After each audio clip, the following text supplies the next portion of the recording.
Sam, in this series, we're covering many topics. I wonder if you could just speak for a moment where you think we are today in the world and what are some of the trends we're likely to see over the short term?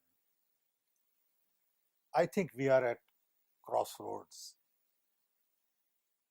First time in a big way after World War II. There is new reality today, and very few people really recognize that it is time to think of generational change. Center of power is shifting, perhaps in the long run to Asia. The world is definitely multipolar. It is no longer bipolar like we had after World War II. It is no longer unipolar that we thought it would be after the fall of Soviet Union. But world will have US, China, India, EU, others doing their own thing. And we'll all have to work together in a very different way than we have done it in the past. Globalization is here to stay. Privatization has taken roots. Capitalism has been appreciated by everybody. And the example we have had in China shows that people want capitalistic growth. Free trade is going to continue. There'll be more and more entrepreneurs in the world taking advantage of opportunities. And the technology offers a great deal of opportunities that we never had before. Technology in terms of information and communication technology, biotech, nanotech, materials, energy, all of these opportunities give us a whole different way of solving a problem. Standard of living has increased, definitely. Longevity has changed, increased. Infant mortality has decreased. Transportation, communication has substantially improved. Poverty is also reduced in many ways in the last 20 years. But we still have a great deal of challenges related to hunger, poverty, environmental blunders, migration of people, employment.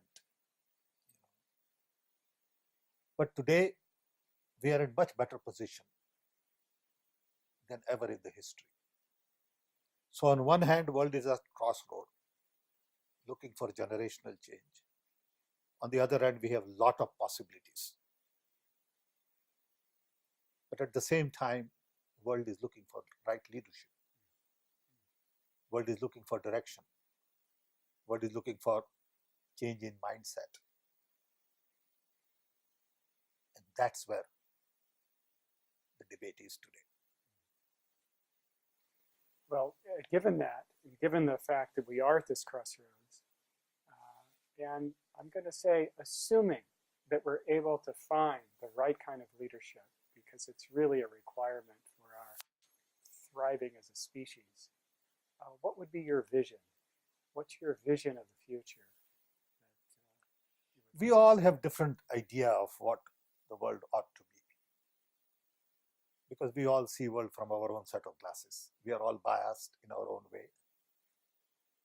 I would say, if I had to suggest a few ideas for everyone's consideration, I would say first, we are indeed living in a connected world. So we need to improve that connectivity substantially going forward. Connected world will bring about openness, accessibility, networking, democratization, decentralization, and huge transformation. Today's connectivity is not enough. We need to broaden this. 2, we must recognize that pretty soon we'll have 10 billion people. We need enough food, concern for environment, and opportunities for large number of young people. On one hand, you have 200 billion people. On the other hand, you have 200 different countries. But we really need to look at borderless world. We need free movement of people, more so than ever before. Today, those who are well off, those who are highly educated, are pretty mobile. But I think we need to make it possible for others as well. Three, collectively, we have to focus on eliminating poverty. Whatever is left, we need to just eradicate it completely. Because there is enough technology to grow enough food, take care of water, provide energy, educate people, improve health. Technology is there as a driver to expedite the process of modernization through which we can eliminate poverty. These are some big ideas. I also see smartness everywhere because of low-cost sensors and very low-cost computing. You will have distributed intelligence. So there will be intelligence in everything we do.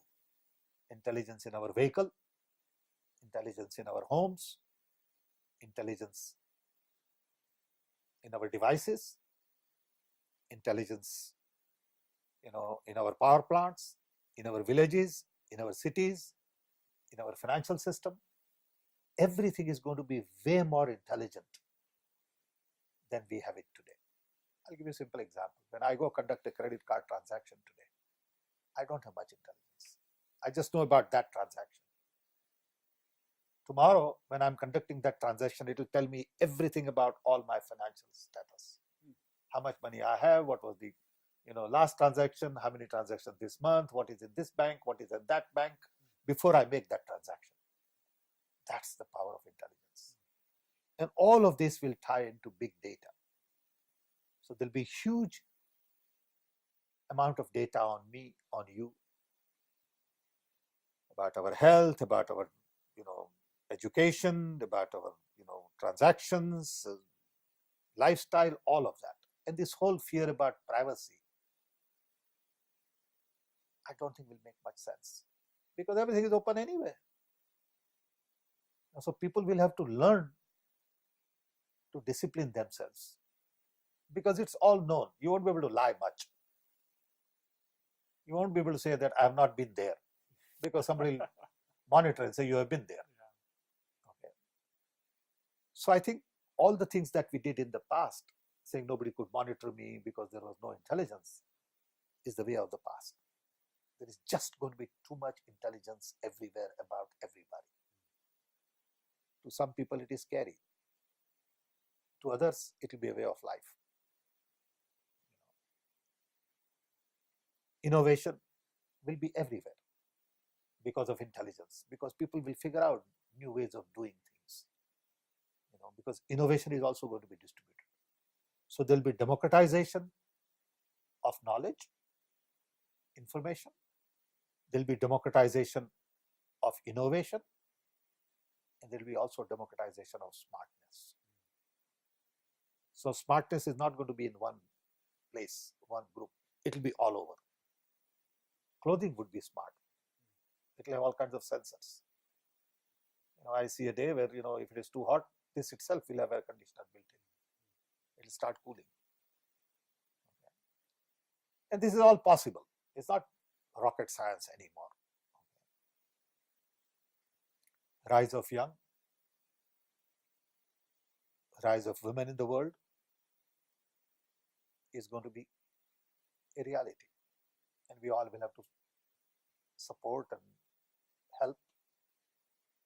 One major concern I have is environment.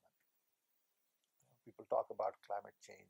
Some people are serious, some are not very serious, some want to wait. US has not been very forthcoming in support on climate change and all. But we know what's going on. we all see the impact of climate change in more, volatile weather, melting icebergs, floods. All of that is in front of us, but we are not willing to accept that. And I think we'll have to rely on biotech to really come up with better solutions for environment. I don't know what those are. This is how I see it. But it's going to be exciting. Future is definitely exciting, romantic. People will live to be maybe a couple of 100 years. Stem cell research will produce all kinds of different body parts. It'll be like a machine. They'll replace your heart, they'll replace your kidney, and people will be fixed on a production line. So if you're well off, they won't let you die. Yeah. That's the world we are moving towards. It sounds like a utopia, but I don't think so. I think we are almost there. I mean, I just think of my own grandfather, who had never seen a train. My father had never seen a train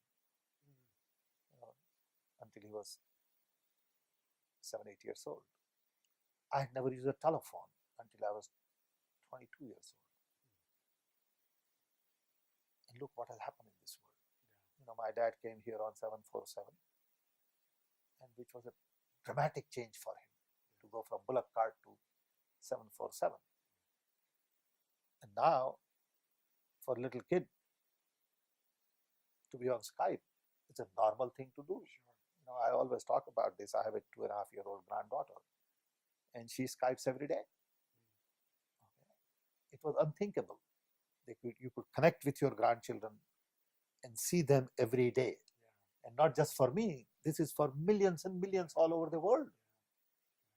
I mean, we have really democratized a lot of affluence. Many times I think of, 200, 300 years ago, kings and royalties were the only one who could listen to great music, because somebody will come to their palace and play. And today, music has been democratized. Everybody can hear Beethoven everywhere, even in small little village, thanks to technology. So I think everything is being democratized, being decentralized, and you are being empowered. I have a great example from telephony. When we invented automatic dialing, large number of operators in America went on a strike, saying you are really making every human being an operator, because they are going to have automatic dialing. So our job is gone, and this is not acceptable. That was 100 years ago, maybe. If we had listened to them then, for the number of calls we switch in the world today, every human being on this earth would have been an operator. So what we are doing is we are making every person not just an operator, a manager, leader, musician, entertainer, banker, teacher, learner. So all of these things that were centralized, like music, which was a privilege of few, has now become accessible to everybody. So in a sense, in this world, everything is being decentralized. Knowledge is being decentralized, so democratized. Music has been democratized. So everything is being democratized slowly, but we don't know how to use all of this. Yeah, it's interesting because it's like the opportunities that you're talking about really provide an invitation for everyone to become a global citizen, really. Empower everybody. Exactly. And then to not just take their own interest into account, but the interest of the totality. And as that happens, we have a whole new set of possibilities for the world. And as a species, we're building in an upgrade, you might say, to our operating system. And so that's the... I know you have been looking at many of these things in your group, that we met a few years ago, Yeah. And we talked about commons, we talked about prior unity. Yes. These are all very interesting, important concepts. Yes. How do we create a platform based on which everyone could come together to build a new world? Exactly.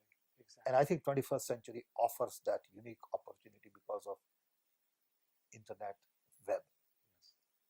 Something like this has never happened before. Exactly. The last time something comparable happened, according to me, was 15,000 years ago, when we invented language. Because that allowed two of us to communicate language. Yeah. Web allows us to connect to the whole world without being physically with somebody. Yes. And understand it. Yes. And it's all instant. Yeah. Everything is instant. Imagine 10 billion people all looking at video games, talking to their grandchildren, and be on Skype all the time. I mean, that's the world we will see over a period of time. Absolutely. I showed my students a video of a experiment going on in Israel in a forest, actually in an orchard, and there are sensors and monitors hooked up to these various trees in this orchard to tell the server whether they need water that day. So the internet is not just people talking, No, but nature being connected in. Internet of Things. Yeah. Internet of Things is going to be a big, big field. Yeah. Machine to machine communication. It's not about people to people communication, nor it is about people to machine communication. That's why these remote sensors and remote control is critical. And it's already happening. So we are invited to a deeper understanding of reality in one sense. Yep. What it is. Yep. We are creating different avatar. In a sense. But these are very interesting and exciting things. I don't think we understand a lot of it. Even though I talk about some of these things, I think the deeper understanding is still a long way. But this is how you begin to peel the onion. It's like peeling onion, layer after layer. We are just looking at first few layers in the beginning. But it's a long journey. The point is, 21st century is going to be very different. See, when you look at 19th and 20th century, it was all about wars. People fighting with each other with either guns or machine guns or aeroplanes. It was just about fights. That ended only because of technology. I firmly believe that the world stopped fighting because of atom bomb. If atom bomb had not been invented, world would have continued the fight. Just because atom bomb was invented and someone decided to use it, right or wrong, it told the world, don't fight too much, because destruction is going to be everywhere. So I think technology had to intervene, according to me. Nuclear bomb technology had to intervene to tell world to stop fighting. So after World War II, no one talks about World War III. There is always some confusion here and there, and everybody showing their guns and everybody showing their missiles. Nothing happens. I don't think anything will happen. Because everyone realizes that technology is going to give us better life going forward. They want a piece of it. And that's the world we are going to build. World is at peace, leaving aside, terrorism and all that. There also, if there is a development, education, better health facility, I think mindset will change. Yeah, and the opportunity for understanding that cooperation and collaboration are our best chances for creating value in the life we want. In the past, leadership was all about command and control. You look at 20th century, it was about command and control. Now it is about collaboration, cooperation, communication. very different set of leadership requirements. Leadership in 21st century requires a whole new set of values than in the 20th century. Leadership today is more about openness, improved communication, more about transparency, honesty, sincerity, passion. And as you referred to Gandhi, about truth. Really, Absolutely. Leadership is about truth. Absolutely. Because people will find out. Yeah. Everything is open. Openness is here to stay. IT has really created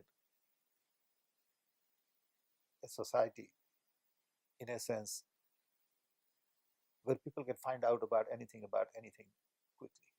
There aren't too many secrets around. But people are concerned about cybersecurity.